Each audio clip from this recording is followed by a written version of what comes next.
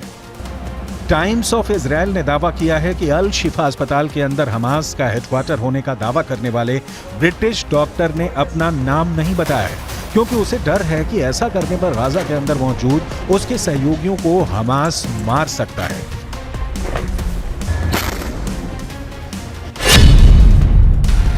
अल शिफा अस्पताल में काम करने वाले इस ब्रिटिश डॉक्टर ने आगे कहा कि सावधान किए जाने की वजह से मैं गाजा के अल शिफा अस्पताल के प्रतिबंधित क्षेत्रों से दूर रहा, लेकिन मैंने कुछ संदिग्ध से नजर आने वाले ऐसे लोगों को अस्पताल में हर समय अंदर और बाहर जाते देखा था जो चिकित्सा कर्मी नहीं थे। ये लोग अस्पताल के बेसमेंट के अंदर जाते थे।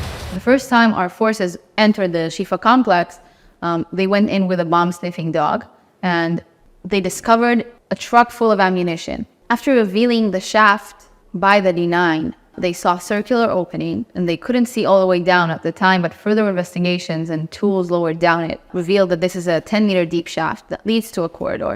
At the end of that corridor, there is a blast-proof door with a shooting hole at the top of it. And our forces, after making sure that all defense mechanisms are dismantled, have opened that door that leads to another door that goes deeper into the complex. The understanding that this tunnel goes under the hospital. Israel defence force ने इस British doctor के interview को आधार बनाते हुए एक बार फिर कहा है कि इस इंटरव्यू से साबित होता है कि अल शिफा अस्पताल का इस्तेमाल हमास के आतंकवादियों के द्वारा हेडक्वार्टर की तरह किया जा रहा था।